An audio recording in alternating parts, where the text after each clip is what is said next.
Akala ng sarili kong anak, si Terence, masisira niya ang dangal ko. Hinarap niya ako sa mga pulis, sa sarili kong bakuran. Hiya, isipin mo, ang sarili mong laman at dugo, sinabi na magnanakaw ka. Ginawa ko ang lahat bilang haligi ng tahanan. Binayaran ko ang gambling debts niya na umabot sa 3 milyon. Walang utang na loob. Pero may trump card ako.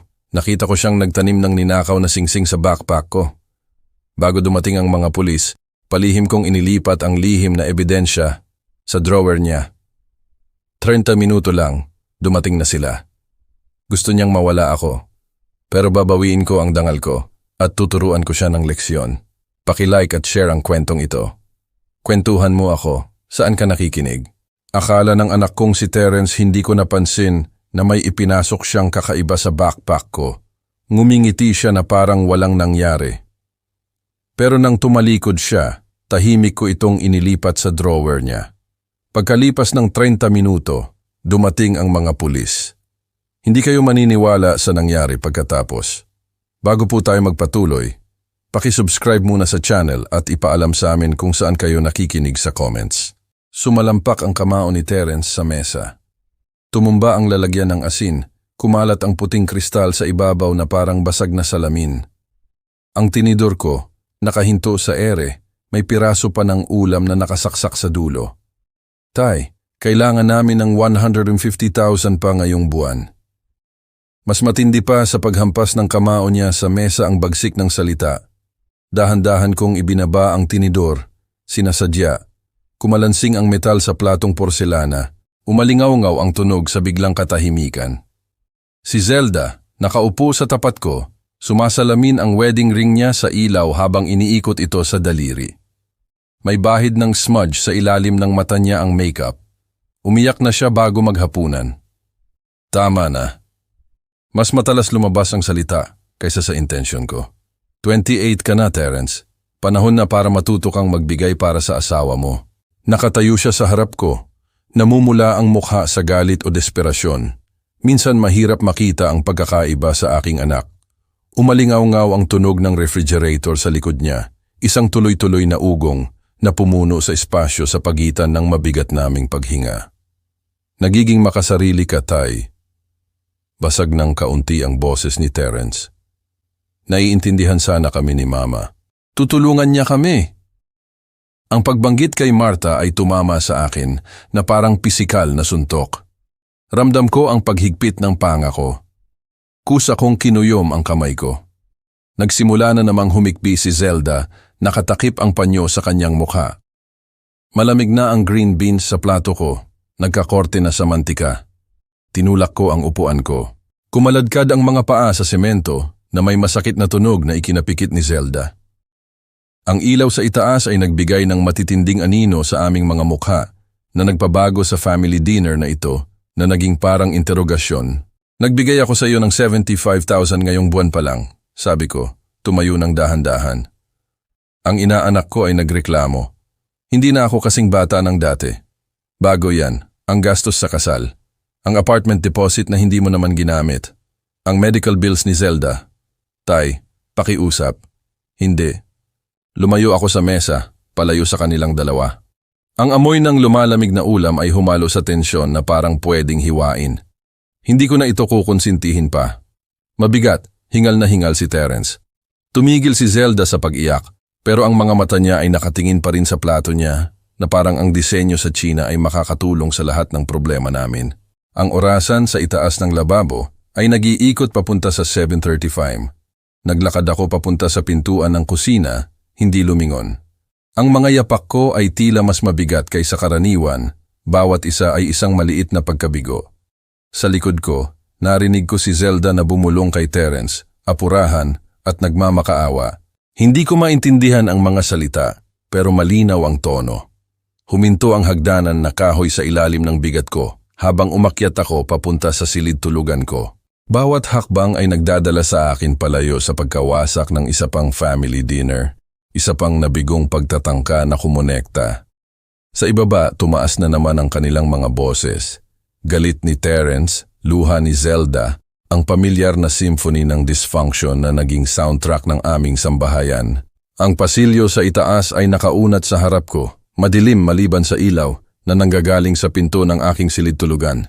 Sa loob, naghihintay ang litrato ni Marta sa nightstand, nagyelo sa isang sandali noong may kabuluhan pa ang pamilya namin. Isinara ko ang pinto ng silid-tulugan sa likod ko at umupo ng mabigat sa gilid ng kama. Lumundo ang kutsyon sa ilalim ng bigat ko, nagprotesta ang springs pagkatapos ng 30 taon ng paggamit. Ang panig ni Marta ay nanatiling hindi nagagalaw.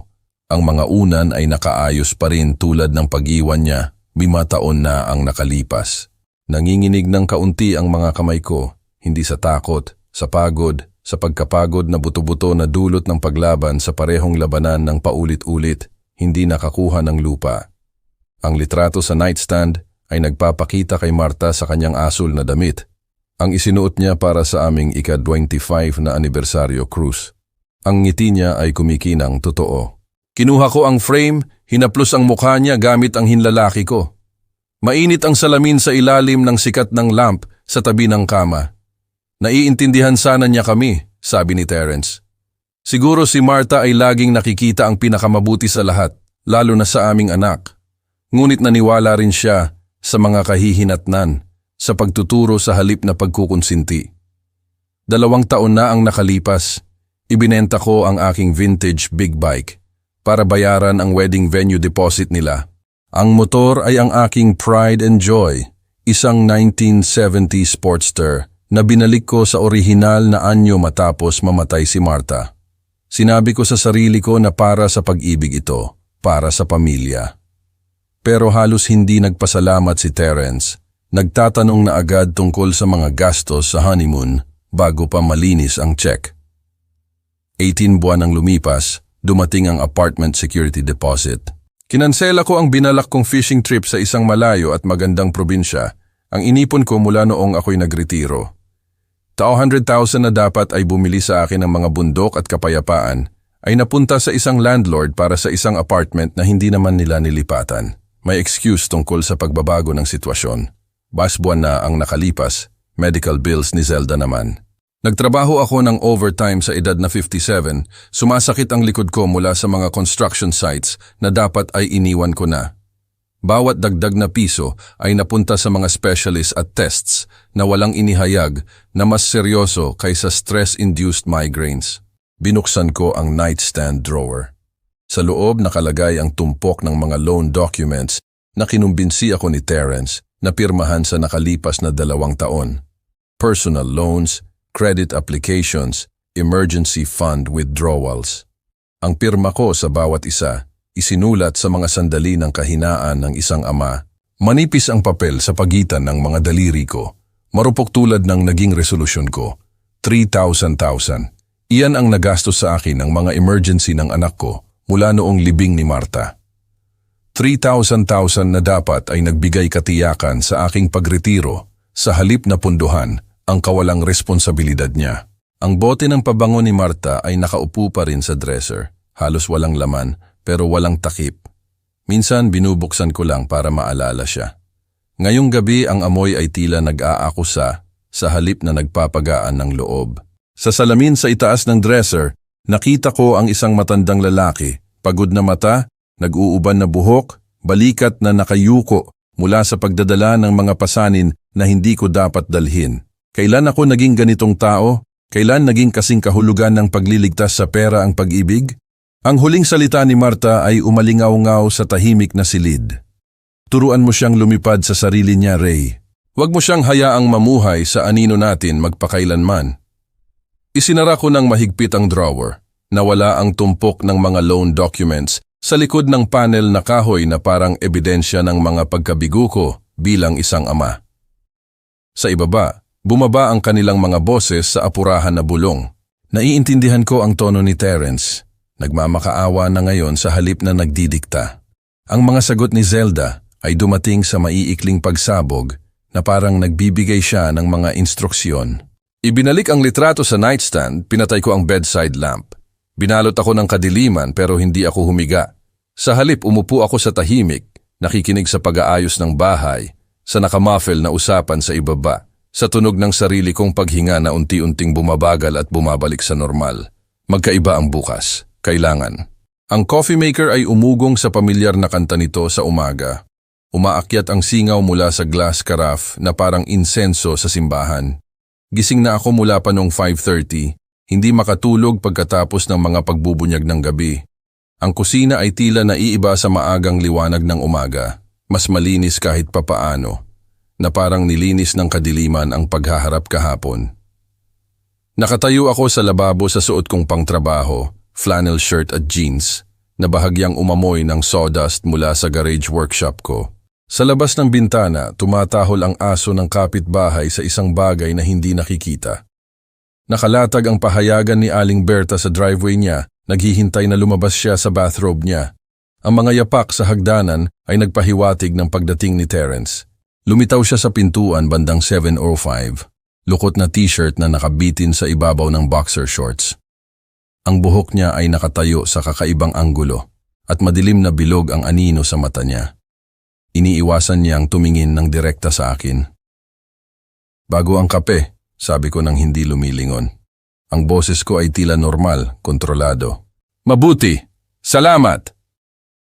Ang salita ay lumabas na parang isang bulong lamang.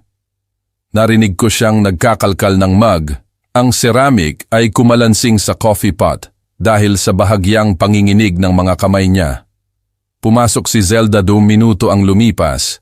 Nakabalot ng mahigpit ang bathrobe sa kanyang maliit na katawan. Ang buhok niya ay magulo. Ang make-up kahapon ay may bahid sa ilalim ng maganyang mata. Umiyak na naman siya, o baka hindi siya tumigil. "Magandang umaga," sabi niya nang nag-aatubili, puno ng pag-asa, na parang ang tamang salita ay maaaring magkumpuni sa pinsala mula kagabi. Tumango ako nang hindi nagsasalita. Ang katahimikan ay nakaunat sa pagitan namin na parang chasm, nasira lamang ng huling hiss ng coffee maker at ang malayong ugong ng newspaper delivery truck. Maingat kong hinugasan ang mga plato ng hapunan kagabi. Ang mga kamay ko ay gumagalaw sa mga pamilyar na galaw. Plato, banlaw, sabon, kuskus. Halos masyadong mainit ang tubig, pero tinatanggap ko ang bahagyang pagkasunog sa balat ko. Pakiramdam ko ay kalinawan ito. Sa likod ko, nagbuhos si Terence ng kape na may di matatag na mga kamay. Bahagyang tumalsik ang likido, tumama ang mga patak sa counter na may maliliit na pagbagsak. Nagtangka si Zelda na gumawa ng toast, pero ang amoy ng nasusunog na tinapay ay agad pumuno sa kusina. Kinuskus niya ang sunog na ibabaw sa lababo. Ang itim na crumbs ay bumagsak na parang abo. "Aalis ako ngayon," inanunsyo ni Terence. Ang boses niya ay depensibo bago pa ako tumugon. "Job interviews." Humarap ako mula sa lababo. Sa wakas ay tiningnan ko siya sa mata. Agad itong lumihis, nakatuon sa kape niya. "Ikunin mo ang susi ng bahay," sabi ko ng tahimik. Ang implikasyon ay nakabitin sa hangin. Baka hindi na siya bumalik, o baka hindi ako narito kapag bumalik siya. Namula ang mukha ni Terence, pero hindi siya nakipagtalo. Ang sikat ng araw sa umaga na umaagos sa bintana ay nagbigay diin sa mga alikabok na sumasayaw sa espasyo sa pagitan namin. Lahat ay tila nakabinbin, naghihintay.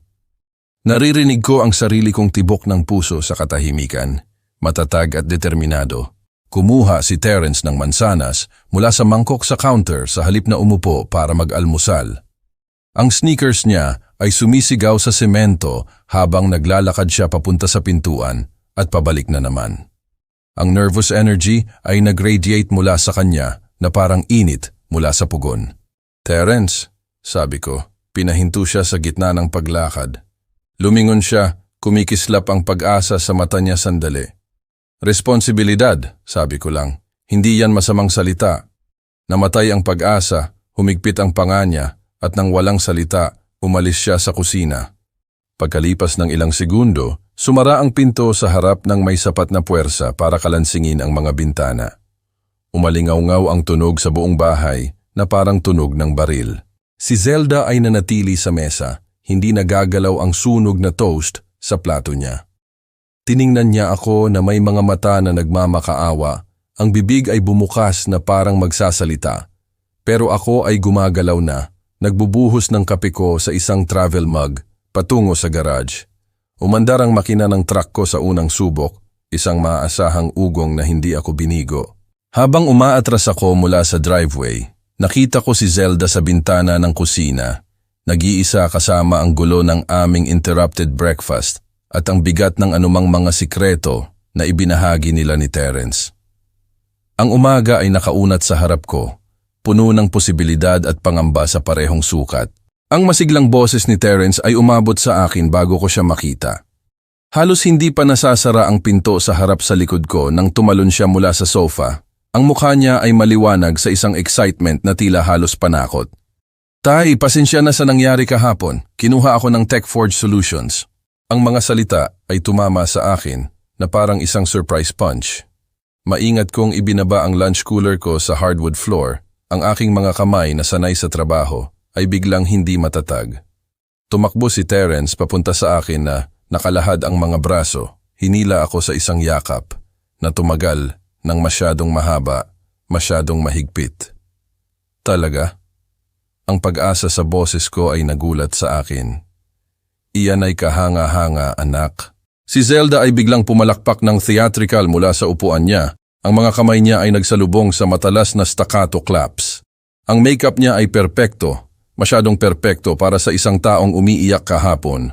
Ang maliwanag ng ngiti na nakapinta sa mukha niya ay hindi umabot sa mga mata niya. Tumawag siya ngayong hapon. Inanunsyo niya na parang nagnanarrate siya ng isang game show. Senior IT Consultant Position.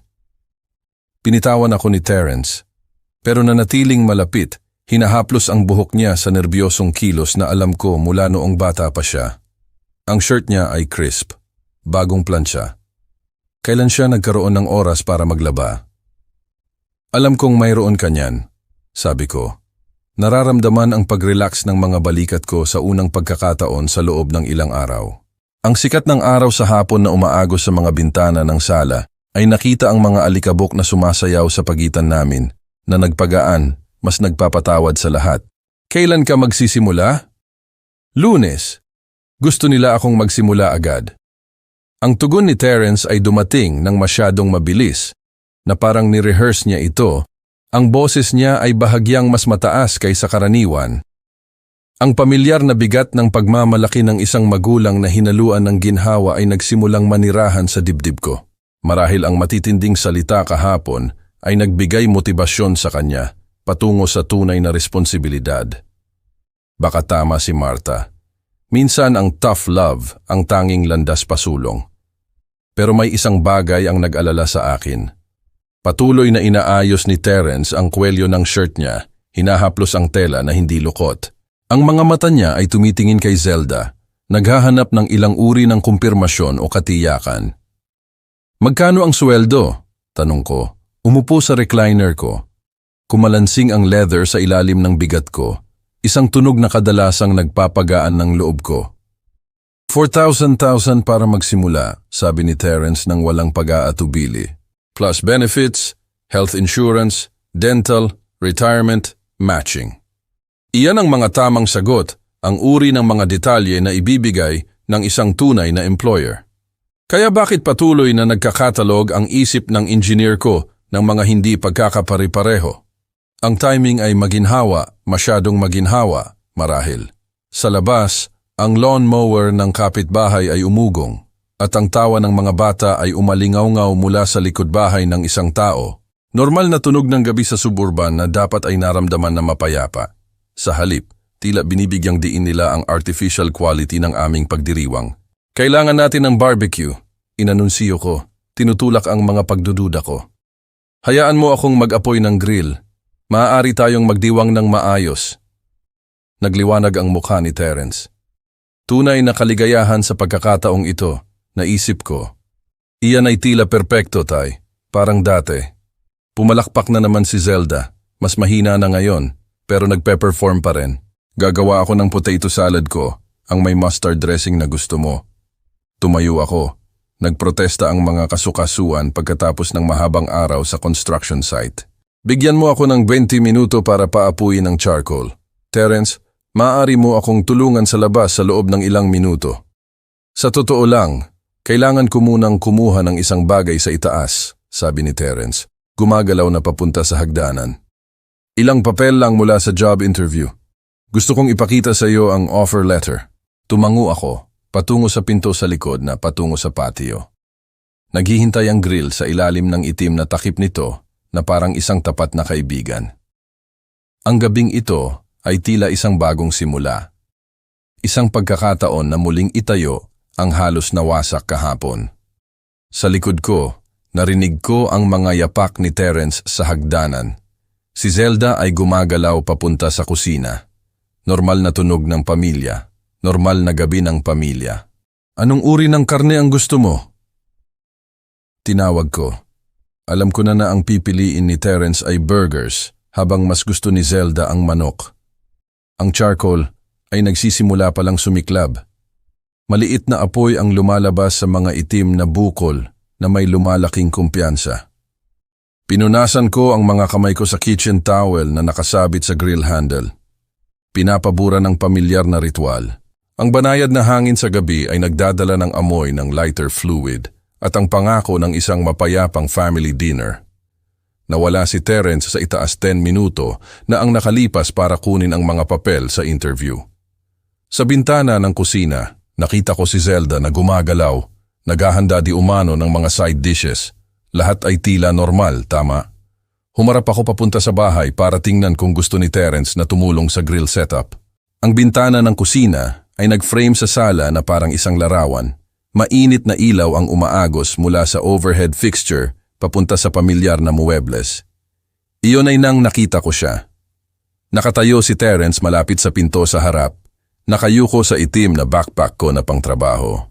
Ang mga galaw niya ay mabilis, tago, walang katulad ng kumpiyansang binata na kakatapos lang sabihin sa akin ang tungkol sa bago niyang trabaho. Tumingin siya sa paligid ng silid bago i-unzip ang pangunahing compartment. Humigpit ang kapit ko sa grilling fork. Ano ang ginagawa niya sa bag ko na pangtrabaho? Kusa akong lumapit sa bintana, nananatili sa anino na cast ng patio overhang. Inabot ni Terence ang bulsa niya at may inilabas na isang maliit na bagay na nakabalot sa tila itim na tissue paper. Ang mga kamay niya ay gumalaw ng may sinanay na precision habang inilalagay niya ang bagay ng malalim sa loob ng backpack ko. Isiniksik ito sa pagitan ng mga work gloves ko at measuring tape. Ang rational part ng isip ko ay naghanap ng mga inosenteng paliwanag. Baka isang regalong pasasalamat, isang sorpresa. Pero ang pag-uugali ni Terence, ang mga patingin-tingin ng palihim, ang maingat na paglalagay, ay nagpahiwatig ng isang bagay na mas naiiba. Zinip niya ang bag at mabilis na lumayo, pinunasan ang mga kamay niya sa jeans na parang nagpupunas ng ebidensya. Ang buong sequence ay tumagal ng wala pang 30 segundo. Pero tila nanonood ako ng isang slow-motion crime na nagaganap. Ang usok mula sa grill ay lumibot sa akin. Ang maanghang na amoy ay biglang labis.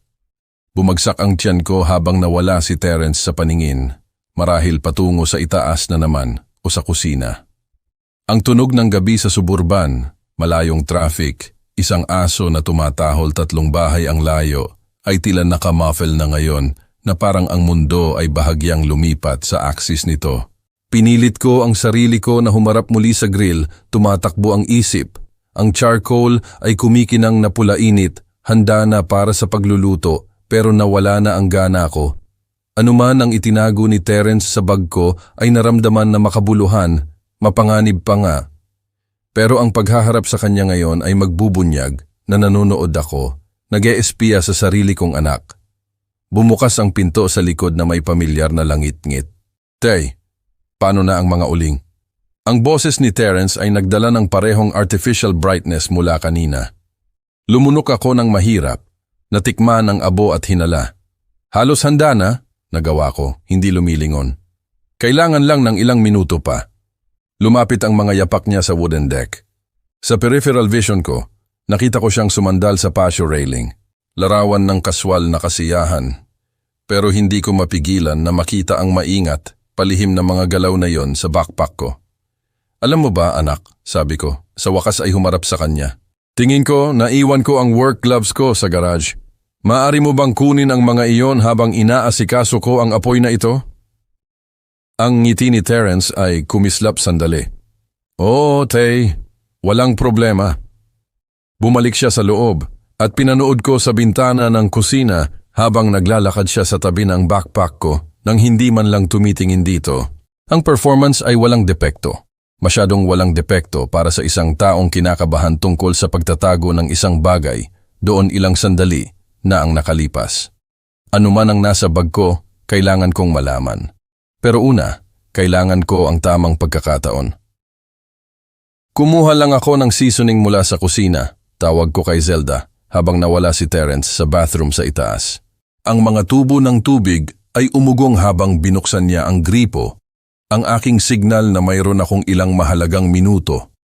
Ang puso ko ay humampas laban sa mga buto-buto ko habang lumapit ako sa backpack.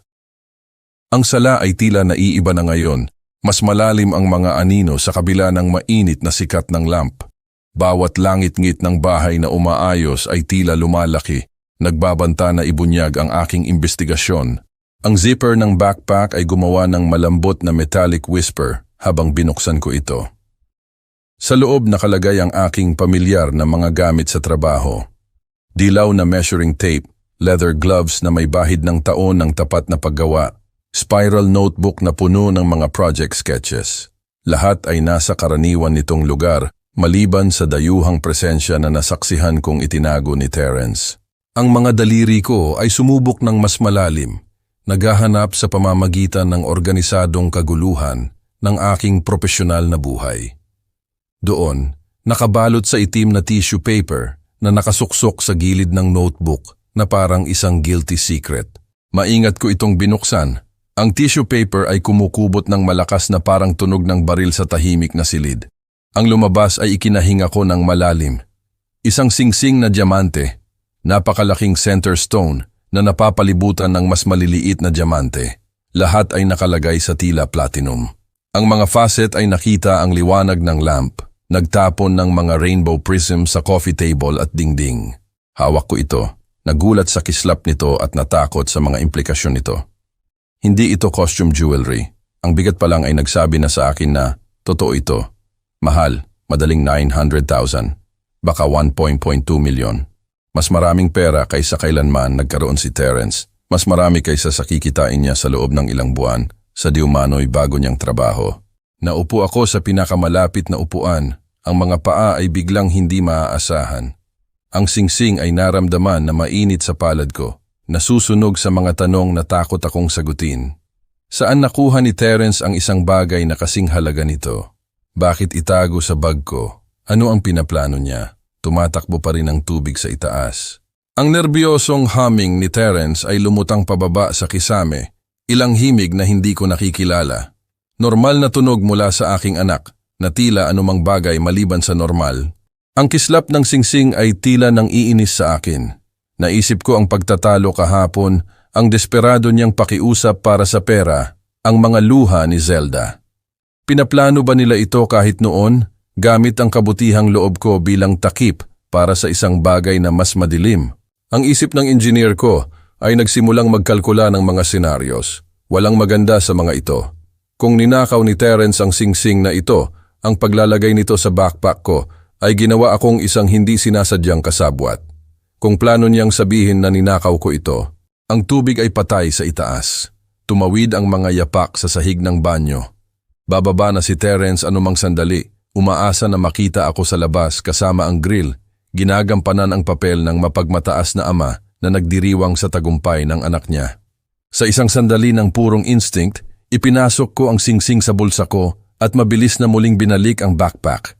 Ang tissue paper ay bumalik sa loob, inilagay ng mas malapit hanggat maaari sa kung paano ito iniwan ni Terence. Nanginginig ang mga kamay ko habang zinizip ko ang bag. Ang mga yapak ni Terence ay umabot sa tuktok ng hagdanan kasabay ng pagtayo ko. Ang mga paa ay hindi pa rin matatag. Ang singsing ay naramdaman na parang bigat ng tingga sa bulsa ko. Ebidensya ng pagtataksil. Hindi ako handa na makipagharap. Ayos lang ba diyan sa loob? Ang boses ni Terence ay nagdala ng artificial concern. Pabalik na lang sa labas, tawag ko. Gumagalaw patungo sa kusina ng autopilot. Gumana ang katawan ko habang ang isip ko ay umiikot sa mga implikasyon na hindi ko pa maproseso. Ang singsing ay nasunog laban sa binti ko sa bawat hakbang, isang pare-parehong paalala na walang anuman tungkol sa gabing ito ang tila tulad ng inaakala. Ang boses ni Terence ay lumutang sa bintana ng kusina habang bumalik ako sa loob. Tay, paano mo gusto ang mga steak na ito? Medium rare? Ano man ang tingin mo ay pinakamahusay, tawag ko pabalik. Ang boses ko ay matatag sa kabila ng bagyo na nagngangalit sa dibdib ko. Ang singsing ay naramdaman na parang isang nasusunog na uling sa bulsa ko. Ang bigat nito ay humila ng higit pa sa tela ng jeans ko. Ang mga paa ko ay nakita ang carpeted stairs. Iniiwasan ang ikatlong hakbang na umalingaw-ngaw sa loob ng 20 taon. Bawat galaw ay naramdaman na kinakalkula, may layunin, ang paglapit ng isang engineer sa paglutas ng isang imposible na problema. Nilabag ni Terence ang personal kong espasyo, ang tiwala ko. May isang bagay na napakaliit sa buong sitwasyon na ito, at hindi ko ito haharapin ng nakapiring. Ang pasilyo ay nakaunat sa harap ko, nakahanay sa mga litrato ng pamilya na ngayon ay tila ebidensya ng isang buhay na hindi ko naintindihan. Ang pinto ng silid-tulugan ni Terence ay bahagyang nakabukas. Ang liwanag sa hapon ay filtering sa bintana na nakatanaw sa likod bahay namin. Sa salamin, nakita ko ang silhouette ng anak ko na nakayuko sa grill, ginagampanan ng papel ng magandang family man. Dahan-dahan kong itinulak ang pinto, tinitingnan kong may langit-ngit. Ang mga bisagra ay nanatiling tahimik, may langis mula sa taon ng maintenance. Sa loob ang silid ay nagtataglay ng halo-halong amoy ng pabango ni Zelda at usok ng barbecue na lumulutang sa bintana. Ang mga damit niya ay nakasampay sa upuan. Ang laptop ni Terence ay sarado sa desk. Nakakalat na mga papel sa malapit. Ang detritus ng kanilang ibinahaging panlilinlang. Ang dresser ay nakatayo laban sa malayong dingding, 3 drawer ang nakasalansan na parang mga sikreto na naghihintay na ibunyag. Pinili ko ang gitna, sock drawer, ang pinaka-innocuous na taguan. Ang mga kamay kong may weather ay gumalaw sa gitna ng kanilang intimate belongings, itinutulak ang mga cotton socks at underwear para gumawa ng isang maliit na guwang. Kung makakapaglagay si Terence ng mga bagay sa bag ko ng walang pahintulot, maaari kong ibalik ang pabor. Ang tissue paper ay kumubot ng malambot habang isinusuksok ko ang singsing, nang malalim sa ilalim ng kanilang mga damit, eksakto kung saan ito matatagpuan kung may dumating na naghahanap. Ang mga ito ay tila perpekto sa labas. Ang boses ni Terence ay nagdala ng tunay na sigasig o hindi bababa sa isang masterful imitation nito. Isinara ko ang drawer ng maingat, tinitiyak na ang lahat ay tila hindi nagalaw. Ang silid ay walang ebidensya ng presensya ko maliban sa mahinang init mula sa mga kamay ko at ang kaalaman na nagbago lang ang mga panuntunan ng laro nila. Sa bintana, kinawayan ako ni Terence, puro ngiti at init ng pamilya. Wala siyang ideya na 30 FT sa itaas niya, ang plano niya ay lumalabas ng thread by thread. Ang tibok ng puso ko ay kumulog sa mga tenga ko habang gumagalaw ako patungo sa pasilyo. Ano man ang pinaplano ni Terence sa singsing na iyon, ano man ang papel na isinulat niya para sa akin sa eskema niya, nire-write ko lang ang script.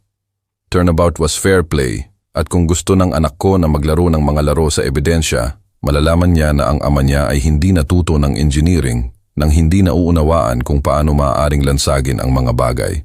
Ang mga hagdanan ay tumanggap ng bigat ko sa reverse order, iniiwasan ang mga pamilyar na langit-ngit. Sa kusina, kinuha ko ang bote ng steak sauce mula sa pantry, ang excuse ko para nasa loob. Sa bintana, kinawayan ako ni Terence, lahat ng ngiti at init ng pamilya. Tumapak ako pabalik sa patio kasabay ng pagsara ng maraming pinto ng kotse sa harap ng bahay. Ang tunog ng pagsasara ng mga pinto ng kotse ay tumagos sa hangin sa gabi na parang tunog ng baril. Humarap ako patungo sa harap ng bahay, nakataas pa rin ang spatula, sinusubukang iproseso kung bakit maraming sasakyan ang darating ng walang paunang abiso sa panahon ng aming family dinner.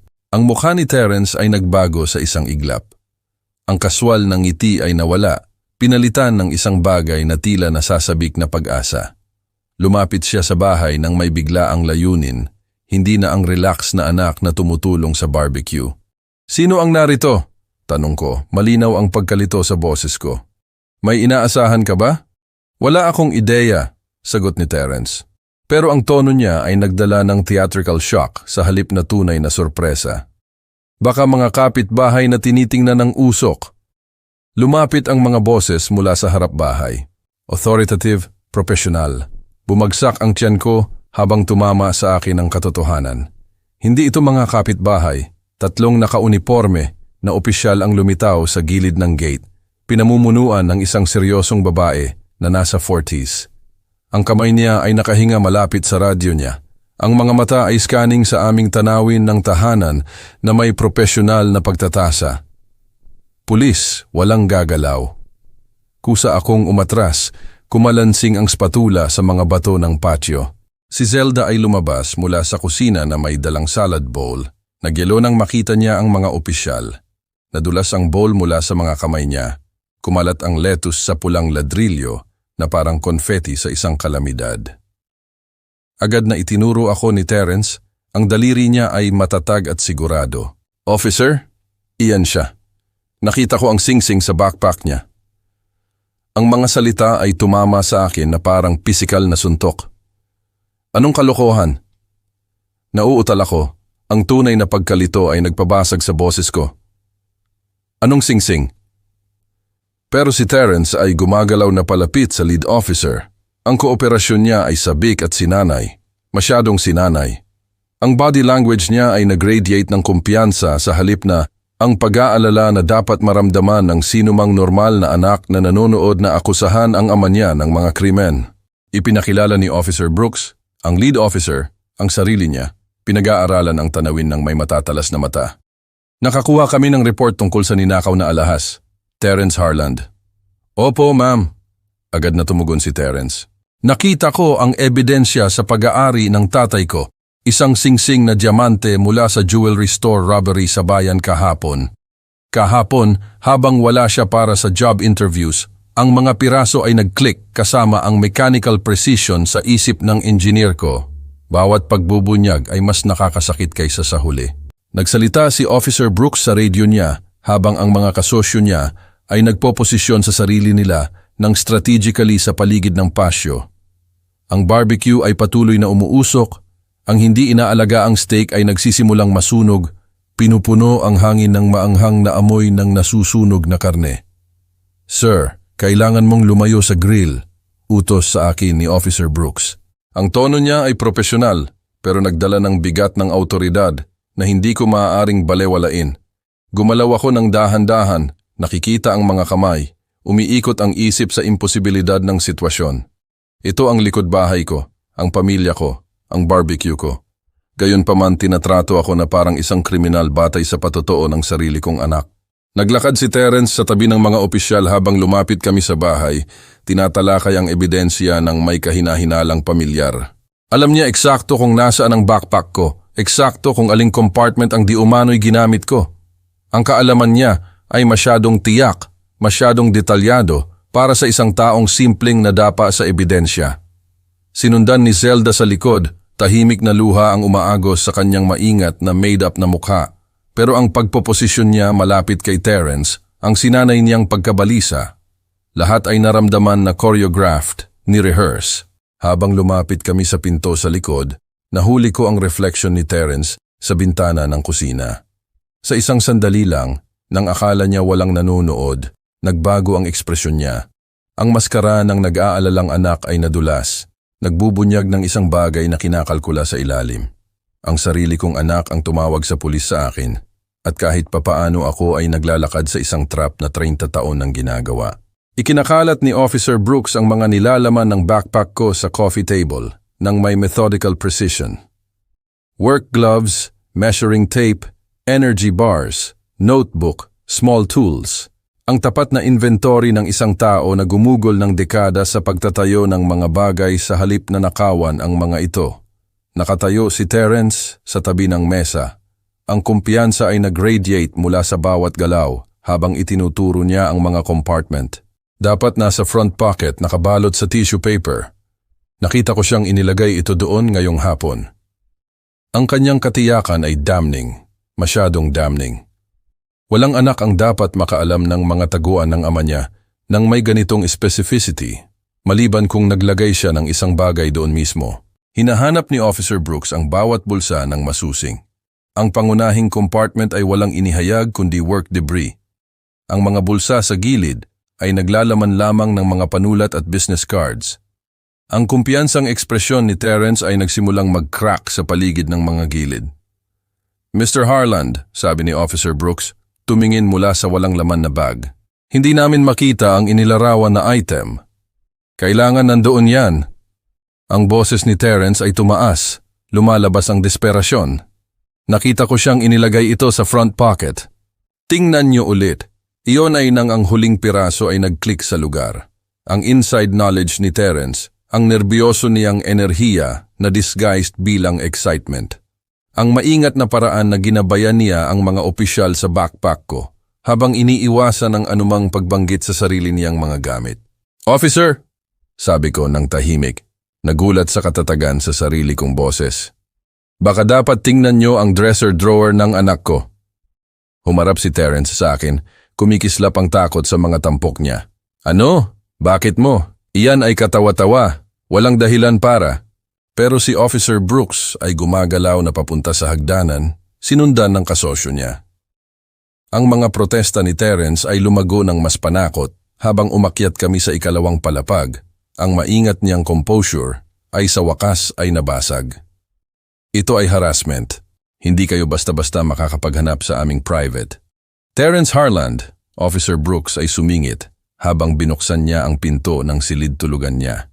Mayroon kaming reasonable cause batay sa suhestyon ng iyong ama at ang iyong pag-uugali. Ang dresser ay nakatayo eksakto tulad ng iniwan ko 30 minuto ang nakalipas. Hinila ni Officer Martinez ang gitnang drawer.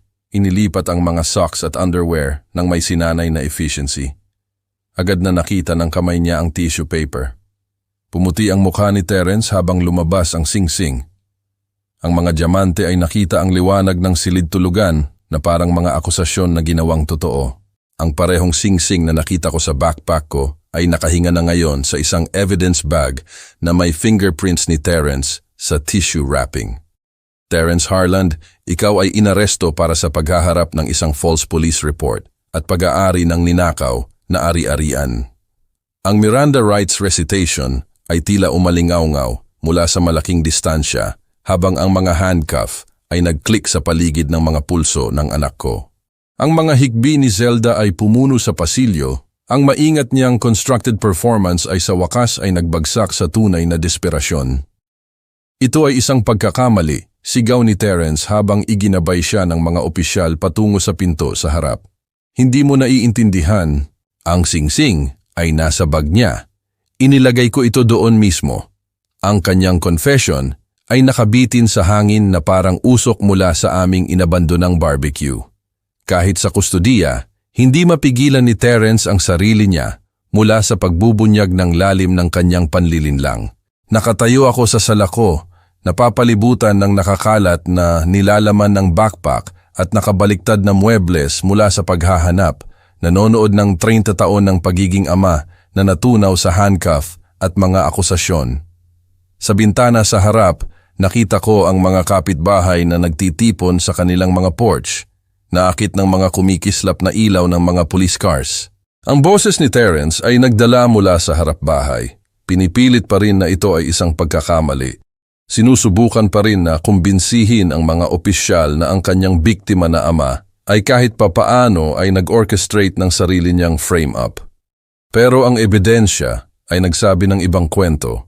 Isang isinulat sa tissue paper at itinago sa mga sock drawer, authored ng isang anak na nagkamali sa pag-ibig ng ama niya para sa kahinaan. Ang bahay ay tila naiiba na ngayon, mas walang laman, na parang may isang bagay na fundamental ang inalis kasama ang anak ko na naka-handcuff. Ang mga police documents ay nakakalat sa kitchen table ko na parang mga piraso ng isang puzzle na hindi ko kailanman gustong lutasin. Timeline sheets, evidence photos, witness statements. Ang paper trail ng pagtataksil ng anak ko ay inilatag sa opisyal na itim at puti.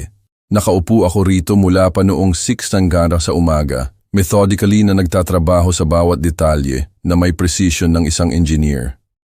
Ang kape sa paboritong mug ni Martha ay lumamig na ilang oras na ang nakalipas, pero hindi ko kayang inumin mula rito gayunpaman. Lahat sa kusina na ito ay tila contaminated na ngayon. Bawat ibabaw ay hinipo ng mga kasinungalingan na masyado akong nagtitiwala para makita. Ang pahayag ni Terence sa pulis, ibinigay bago ang pag-aresto niya, ay nagpinta ng isang larawan ng isang nag-aalalang anak na nakakakita ng kriminal na pag-uugali ng ama niya. Ang pagbasa sa mga salita niya ay tila nanonood ng isang estranghero na suot ang mukha ng anak ko. Ang kinakalkula na panlilin lang ang inihanda na mga sagot. Hindi ito impulse, ito ay buwan ng pagpaplano. Ang isang litrato mula sa Diamond Haven Jewelry Store ay nagpakita ng eksaktong singsing na nakita ko sa backpack ko, 1.2 milyon. Ang paperwork ay nagpakita ng credit card debt ni Terence, 1,500,000. Karamihan sa mga ito ay gambling losses mula sa Prairie Wind Casino. Ang mga numero ay nakahanay ng may surgical precision. Ang job interview ay ang alibi niya para sa pagnanakaw, sabi ko ng malakas. Ang boses ko ay umalingaw-ngaw sa walang laman na kusina. Ang pagsasabi ng katotohanan ay ginawa itong totoo, hindi maikakaila. Ang peking celebration dinner, ang inihaw na steak, lahat ay dinisenyo para maging relax ako at off guard. Kung nagtrabaho ang plano niya, nakaupo ako sa isang jail cell habang minana ni Terence ang bahay na ito at lahat ng pinaghirapan kong itayo sa loob ng 30 taon. Hinayaan sana nila akong mabulok sa bilangguan para sa kaginhawaan nila. Isang katok sa pinto sa harap ang sumingit sa madilim kong pagsusuri. Sa bintana, nakita ko ang pamilyar na silhouette ni Celso. Ang pag-aalala ay nakaukit sa posture niya. Alam ko na darating ang sandaling ito. Ang kapitbahayan ay nagbubuzz sa mga police cars at mga bulong mula pa kagabi. Ray! Ang boses ni Celso ay nagdala ng maingat na tono ng isang taong lumalapit sa isang nasugatan na hayop. Nakita ko ang balita ngayong umaga. Naisip kong baka kailangan mo ng kasama. Binuksan ko ang pinto para makita ang kapitbahay ko na may hawak na 2 tasa ng kape at suot ang ekspresyon na marahil ay ginamit niya sa hindi mabilang na mga biktima ng pamilya sa panahon ng karera niya sa pulis. Naintindihan ni Celso ang pagtataksil sa mga paraan na hindi kailanman maiintindihan ng karamihan sa mga tao. Pumasok ka, sabi ko, lumayo. Sinusubukan kong pagtugmain kung gaano na ito katagal nangyayari. Sinuri ni Celso ang kitchen table na natatakpan ng mga police reports at litrato. Ang sinanay niyang mata ay kinuha ang ebidensya na may profesional na pagtatasa, pero ang puso ng kaibigan niya ay nagpakita sa paraan ng pagbagsak ng mga balikat niya. Ito ay tila isang sophisticated frame-up, sabi niya, umupo sa upuan sa tapat ko. Alam ng anak mo eksakto kung paano manipulahin ang ebidensya, kung hindi mo inilipat ang singsing na iyon. Hindi ko pa rin maintindihan kung bakit ko ginawa iyon, inamin ko. Pure instinct, siguro. May isang bagay na tila mali sa buong gabi. Pinag-aralan ni Celso ang timeline sheet. Ang daliri niya ay tracing sa mga galaw ni Terence.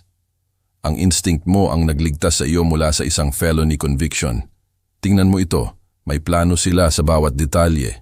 Ang timing ng pagnanakaw, ang planted evidence, kahit ang alibi testimony ni Zelda. Ang amoy ng bacon ay lumutang mula sa kusina ng iba, binibigyang diin kung gaano dapat naging normal ang umaga. Sa halip, nakaupo ako na napapalibutan ng ebidensya na sinubukan ng anak ko na sirain ang buhay ko para sa pera. Minanasana niya ang lahat kung napunta ako sa bilangguan. Sabi ko, ang buong saklaw ay sa wakas ay nagiging kristal. Ang bahay, ang retirement savings ko, kahit ang pera ng life insurance ni Marta. Tumango si Celso ng seryoso. At sa iyo na may tatak bilang isang kriminal, sino ang magkukwestiyon sa kwento niya? Perfect crime kung hindi ka naging mas matalino kaysa sa pagbigay niya sa iyo ng credit. Kinuha ko ang mga papel sa maayos na tumpok. Ang isip ng engineer ko ay nag-o-organisa ng kaguluhan sa mga mapamahalaan na kategorya: evidence, timeline, financial motive, consequences. Bawat tumpok ay kumakatawan sa isang iba't ibang aspeto ng pagiging handa ng anak ko na isakripisyo ang ama niya para sa personal na pakinabang. Kailangan ko ng legal advice, sabi ko sa wakas. tungkol sa bahay, tungkol sa pagtira ni Zelda rito, tungkol sa pagprotekta sa natitira. Tumayo si Celso, naiintindihan na ang usapan na ito ay nagmarka ng katapusan ng isang kabanata at ang simula ng isa pa. Hayaan mo akong dalhin ka sa isang lawyer, Ray. Panahon na para magsimulang mag-isip tungkol sa kinabukasan mo, sa halip na ang pagtataksil nila. Tumingin ako sa paligid ng kusina kung saan ang mga pagkain ng pamilya ay minsang nagdala ng kagalakan. Ngayon ay nakakakita ng contaminated memories sa lahat ng dako. Ang mesa kung saan sinampal ni Terence ang kamao niya, ang bintana kung saan nasaksihan ko ang panlilinlang niya, ang mga upuan kung saan ang mga kasinungalingan ay inihain kasama ang hapunan. Ang pagtayo ay tila nag-aangat ng isang malaking bigat, pero tila nagtatanggal din ng isang bagay na hindi ko na gusto pang dalhin. Ang mga hakbang sa courthouse ay naramdaman na matatag sa ilalim ng mga paa ko habang umakyat kami ni Celso patungo sa pasukan bandang 8:30 sharp. 3 linggo ng paghahanda kasama ang mga prosecutor ang humantong sa sandaling ito. Nanood na ang anak ko ay humarap sa mga kahihinatnan para sa pagsisikap na sirain ang buhay ko. Sa loob ang courtroom ay nagbubuzz sa tahimik na efficiency. Ang wood paneling at formal atmosphere ay hindi maaring disguise ang human drama na malapit ng maganap. Inayos ko ang kurbata ko ng nerbyoso. Hindi komportable sa suit na isinuot ko sa libing ni Martha 5 taon na ang nakalipas. Nakaupo si Terence sa defendant's table sa Orange County Jail clothing, naka-handcuff at nagpapakita ng poor na isang taong gumugol ng linggo sa likod ng rehas. Nang magtagpo ang mga mata namin ng sandali, nakita ko ang desperasyon na pumalit sa kumpiyansa na dinala niya noong gabing iyon sa grill. Si Zelda ay sumakop sa isang upuan sa defendant section, maputla at payat, suot ang tila hiniram na formal clothes. Mr. Harland, pakidescribe kung ano ang napagmasdan mo noong Abril 17. Nagsimula ang prosecutor pagkatapos akong sumumpa. Nakita ko ang anak ko na naglagay ng ninakaw na singsing sa backpack ko para i-frame ako para sa pagnanakaw. Ang mga salita ay lumabas ng malinaw at factual, isang engineer na nagre-report ng mga observation. Ang cross-examination ng defense attorney ay nagtangka na magpinta ng misunderstanding sa halip na malis. Hindi ba posibleng nagkamali ka tungkol sa mga intensyon ng anak mo, Mr. Harland? Hindi, sagot ko lang. Ang ebidensya ay nagsasalita para sa sarili nito. Ang security footage mula sa Diamond Haven ay naglaro sa courtroom screen, nagpapakita ng pagnanakaw ni Terence sa high definition. Ang timestamp ay correlated eksakto sa inaangkin niyang job interview. Pinanood ko ang mukha ng anak ko habang nakikita niya ang sarili niya sa kamera. Ang sandali na napagtanto niya na ang mga kasinungalingan niya ay naitala. Nang tumawag si Judge Reed para sa pagpapataw ng sentensya, nagtangka si Terence ng isa pang outburst. Tay, hindi mo naiintindihan. Desperado ako. Ang mga gambling debts. Terence Harland, Judge Reed ay sumingit ng seryoso. Ikaw ay sinintensyahan ng 5 taon sa state prison para sa armed robbery at attempted witness tampering. Ang tunog ng gavel ay umalingaw-ngaw sa courtroom na parang isang pinto na sumasara sa 30 taon ng pagiging ama. Iginabay ng mga bailiff si Terence Palayo na nakagapos. Ang maikli niyang apela sa direksyon ko ay sinalubong ng matatag kong pagtanggi na tumugon. Si Zelda ay nakatanggap ng 2 taon na probation at community service para sa kanyang kooperasyon, kasama ang isang pangangailangan na makahanap ng independent housing sa loob ng 30 araw. Ang paliwanag ng judge tungkol sa rehabilitation kumpara sa parusa ay tila malayo at academic kumpara sa finality ng panunood ng anak ko na nawala sa pinto ng courthouse. Habang nag-adjourn ang court, pinuno ng mga reporter ang pasilyo ng mga tanong tungkol sa pagtataksil ng pamilya at katarungan. Naglakad ako sa tabi nila patungo sa parking garage. Ang isip ko ay nakatuon na sa mga praktikal na bagay ng pagbebenta ng bahay at pagsisimula muli. Tinugma ni Celso ang bilis ko, naiintindihan na ang ilang sandali ay nangangailangan ng katahimikan sa halip na komentaryo. Ang courthouse elevator ay nagdala sa amin pababa sa street level, kung saan ang normal na buhay ay nagpatuloy sa kabila ng pagkasira ng akin. Kumusta ang pakiramdam mo? Tanong ni Celso habang nakarating kami sa kotse niya. Parang kakalibing ko lang sa anak ko, sagot ko ng tapat. Pero sa pagkakataong ito, pinili niya ang mamatay. Ang pagmamaneho pa uwi ay lumipas sa mapag-isip na tahimik. Ang suburban na lugar namin ay tila naiiba na ngayon na alam ko na aalis ako rito sa lalong madaling panahon. Ang ilang kabanata ay nagtapos sa pagdiriwang, ang iba ay may ginhawa. Ang isang ito ay nagtapos sa pagtanggap na ang pamilya ay maaaring magtaksil sa pinakamalalim na tiwala. Ngunit ang kaligtasan ay nangangahulugan ng pagpili ng sarili mong kagalingan sa paglipas ng obligasyon sa mga nagpabaya sa iyo. Ang mga moving boxes ay nakahanay sa pasilyo na parang mga bantay na nagbabantay sa pagtakas ko. 30 taon ng accumulation ay nabawasan sa mga essentials, tools, damit, mga litrato ni Marta at legal documents na nagpatunay ng aking kawalang kasalanan. Lahat ng iba pa, muebles, appliances, mga alaala na nakatali sa bahay na ito ay mananatili sa likod kasama ang mga ghost. Lumabas si Zelda mula sa spare room, may dalang isang suitcase, ang mukha niya ay pinched sa desperasyon. Ang court order ay nangailangan ng pag-alis niya ngayon, pareho sa akin. Pero ang destinasyon niya ay nanatiling hindi tiyak, habang ang akin ay tumuro patungo sa kalayaan. Ray, pakiusap, pag-isipan mo ulit, sabi niya. Inilagay ang sarili niya sa pagitan ko at ng pinto sa harap. Wala akong mapupuntahan. Pinilit ako ni Terence. Natakot akong tumanggi sa kanya. Huminto ako sa paglo-load ng mga boxes. Pinag-aaralan ang babae na tumulong sa pagpaplano ng pagkasira ko. Ang wedding ring niya ay nakita ang liwanag ng umaga. Ang parehong singsing na ni-twist niya ng nerbiyoso habang nagsisinungaling tungkol sa job prospects ni Terence. Dapat inisip mo ang mga kahihinatnan bago mo ako ipinagtaksil, sagot ko ng mahinahon. May mga pagpipilian ka, Zelda. Nagkamali ka ng pinili. Pero saan ako pupunta? Wala akong pera, walang pamilya. Malalaman mo, ang mga taong nakakaligtas sa pagtataksil ay kadalasang gumagawa. Ang realtor ay dumating eksakto, bandang 10:02 kasama ang huling paperwork. Si Aling Nena ay naging patient sa panahon ng extended sales process. Nauunawaan na ang trauma ay kumukuha ng oras para maproseso. Pinirmahan namin ang mga documents sa kitchen table kung saan ang mga away ng pamilya ay minsang sumabog, nagbabago ang pagmamay-ari mula kay Reynaldo Harland patungo sa isang batang mag-asawa na excited tungkol sa kanilang unang bahay. Mga susi sa iyong apartment sa malayong probinsya, sabi ni Aling Nena. Inabot sa akin ang isang maliit na envelope. Isang one-bedroom, may mountain view, eksakto kung ano ang hiniling mo. Lumitaw si Celso sa pintuan. Tinulungan na i-load ang moving truck na susundan sa pick-up ko patungo sa probinsya. Ang handshake niya ay tumagal ng mas matagal kaysa karaniwan. Kinikilala ang katapusan ng isang kabanata at simula ng isa pa.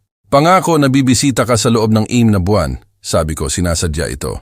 Pangako na sasagutin mo ang telepono mo kapag tumawag ako, sagot niya.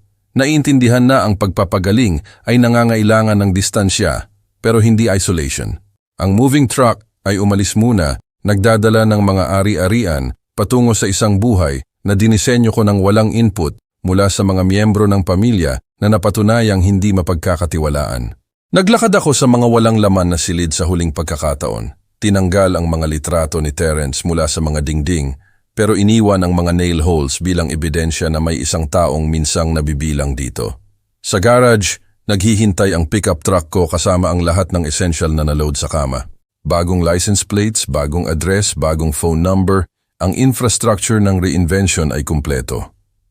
Nakatayo si Zelda sa sidewalk nanunood habang umaatras ako mula sa driveway kung saan tinuruan ko si Terence na sumakay sa bisikleta niya 20 taon na ang nakalipas. Hindi maaaring burahin ng magandang alaala ang pagtataksil, pero hindi rin nila ako mapipigilan mula sa pagpili ng kaligayahan sa paglipas ng obligasyon. Ang mga interstate signs ay tumuro patungo sa new possibilities. Inayos ko ang radio sa isang country music station, ibinaba ang mga bintana at naramdaman ang kalayaan na hindi ko naranasan mula noong kamatayan ni Marta. Nawala ang mga miles sa ilalim ng mga gulong ko habang ang lumang lugar ay kumupas sa rearview mirror. Ang mga bundok ay lumitaw sa horizon na parang mga pangako ng elevation at sariwang perspective. Sa edad na 58, nagsisimula ako muli ng ganap. Walang family ties, walang financial obligations sa sinuman kundi sa sarili ko. Walang pagkakasala tungkol sa pag-prioritize ng sarili kong kagalingan. Ang makina ng truck ay umugong ng matatag patungo sa kanluran. Nagdadala ng isang tao na natuto na minsan ang pinakadakilang gawa ng pag-ibig ay ang pagtanggi na i-enable ang mga taong sisira sa iyo. Sa likod ko nakalagay ang 30 taon ng family loyalty. Sa harap ay naghihintay ang anumang pinili kong itayo sa oras na natitira sa akin at sa unang pagkakataon sa loob ng ilang taon na tila sapat na iyon. Kung gusto nyo ang kwentong ito, paki-like ang video na ito, mag-subscribe sa channel at ibahagi ang inyong mga impression sa kwentong ito sa comments. Para makinig sa susunod na kwento, i-click ang box sa kaliwa. Salamat sa panonood.